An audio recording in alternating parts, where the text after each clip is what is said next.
नमस्कार, मेरा नाम है मोहन चौहान। प्रज्ञा वीडियोवाल एजुकेशन चैनल में आप सभी का स्वागत है। दोस्तों, आज के वीडियो में आप लोग को बताने जा रहा हूँ पंडित जवाहरलाल नेहरू उत्कर्ष परीक्षा योजना के अंतर्गत कक्षा 6वीं में प्रेस हेतु प्रश्न पत्र 2021-22 से गणित भाग से आप लोग को बताऊंगा। प्रश्न क्रमांक 1 से लेकर प्रश्न क्रमांक 5 तक और बहुत ही सरल प्रश्न पूछे गए हैं। तो आप लोग को प्रश्न के साथ साथ पूरा उत्तर मतलब हर सहित आप लोग को बताऊंगा। तो इस वीडियो को बड़े ध्यान से देखिएगा। तो चलिए वीडियो शुरू करते हैं।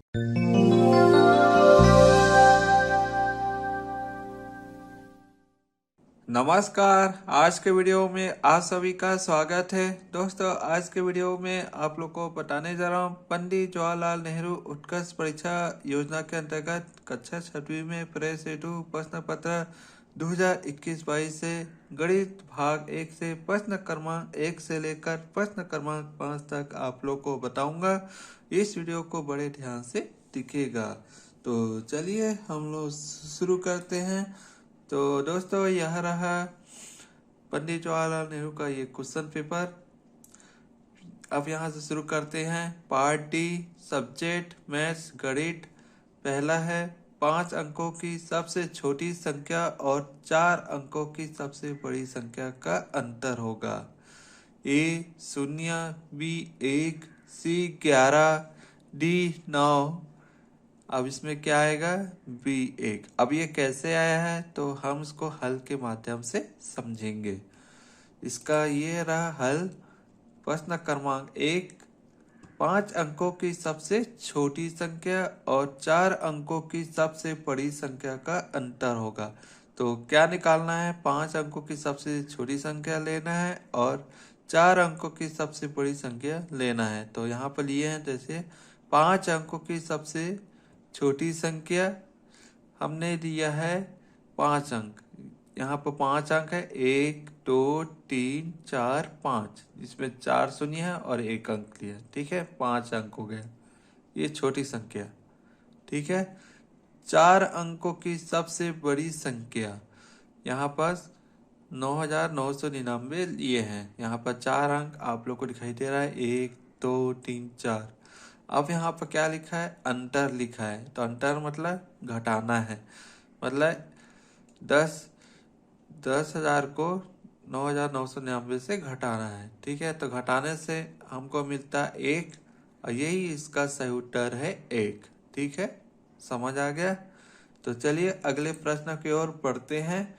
प्रश्न क्रमांक 2, यदि किसी वस्तु का विक्रय मूल्य 775 रुपया है एवं क्रय मूल्य 650 है तो ए 125 लाभ, बी 125 हानि, सी 1425 लाभ, डी 1425 हानि।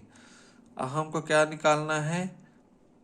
यहाँ पास अपने को ये पता करना है इसमें लाभ होगा कि हानि होगा। ठीक है, तो यदि किसी वस्तु का विक्रय मूल्य 775 रुपया है, ठीक है, बेचने के लिए, अब खरीदे थे हम 650 में, तो यहाँ पर कुछ लाभ हो रहा है 125 रुपये।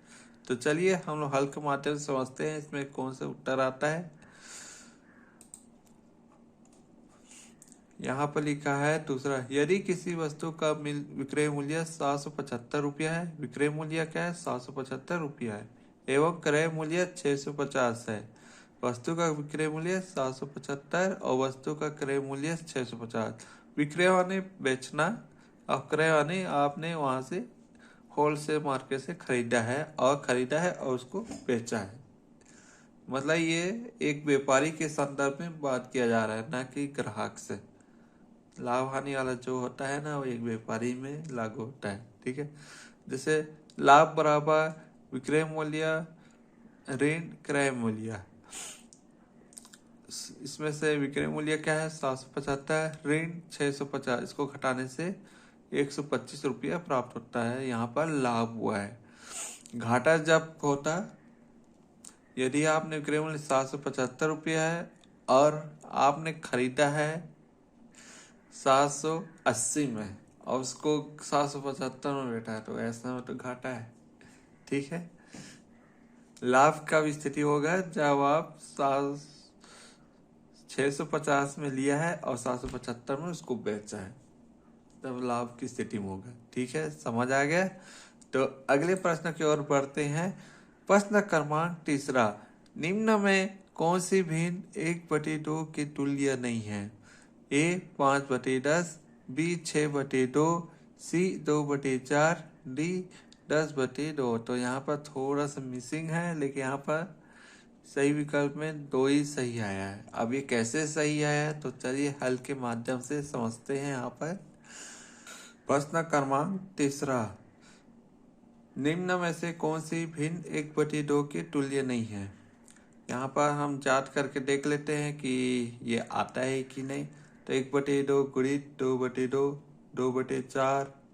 ठीक, यहाँ पे 1/2 गुणित 3/3, यहाँ पर 3 एकम 3, 3 दूनी 6 आएगा। ये थोड़ा सा गलत हो गया, गलती से लिख दिया हूँ।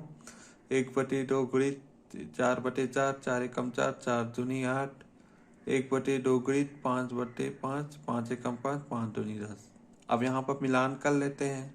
ठीक है, तो हम इस सही विकल्प में आ जाते हैं।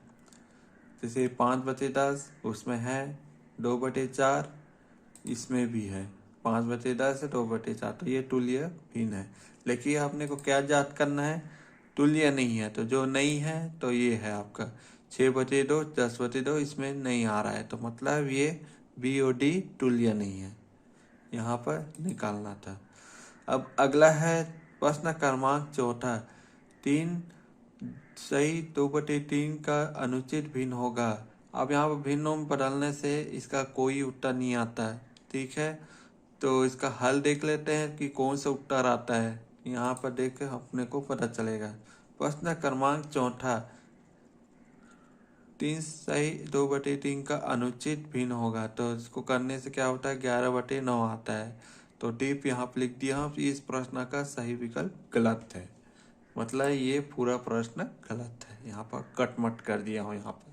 ठीक है, अगला प्रश्न को और बढ़ते हैं। प्रश्न क्रमांक 5, हल होगा 36.12 भागित 6।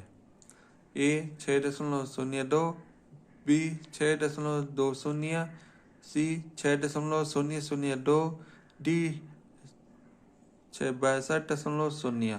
इसका सही उत्तर है ए 6.02। अभी को कैसे हल किए हैं, तो हल के माध्यम में आप लोग को बताता हूँ। प्रश्न क्रमांक 5 हल होगा ये। ठीक है, तो हमने इसको भाग कर दिया 6 से। 6 से भाग करने पर इस तरह से उत्तर प्राप्त होता है।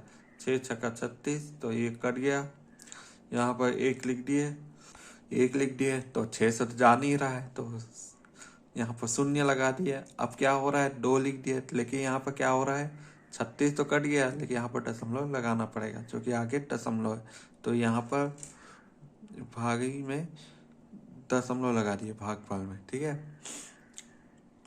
यहाँ पर अब 12 हो गया, तो 6 दूनी 12, 12 कट गया, 6.02। दशमलव लोग का भाग इसी तरह से किया जाता है। ठीक है, आप लोग को समझ आ गया। और इसमें से 5 प्रश्न में से एक प्रश्न गलत पाया गया, चौथा वाला। ठीक है, बाकी सही है। तो आज के वीडियो बस इतना ही। देखने के लिए धन्यवाद। दोस्तों, यह वीडियो पंडित जवाहरलाल नेहरू उत्कर्ष परीक्षा योजना के अंतर्गत कक्षा 6वीं में प्रेस हेतु प्रश्न पत्र 2021-22 से गणित भाग से आप लोग को समझ आ गया होगा। बहुत ही सरल प्रश्न पूछे गए हैं। इसी तरह से इस तरह के प्रश्न पूछे जाते हैं, आपकी कक्षा 5वीं के टेक्स्ट बुक से आए हुए होते हैं। तो आप लोग कक्षा 5वीं की पाठ्य पुस्तक से आप लोग बड़े आराम से तैयारी कर सकते हो। और यदि आपको गणित में बहुत कठिन लगता है तो आप बकायदा इसमें ट्यूशन भी कर सकते हो। ठीक है, तो यह वीडियो आप लोग को कैसा लगा और यह वीडियो आप लोग को पसंद आया तो अपने दोस्तों के साथ जरूर शेयर करें। और यदि आप इस चैनल में आए तो मेरे चैनल को जरूर सब्सक्राइब करें और नोटिफिकेशन के बेल आइकन बटन को क्लिक कर दें।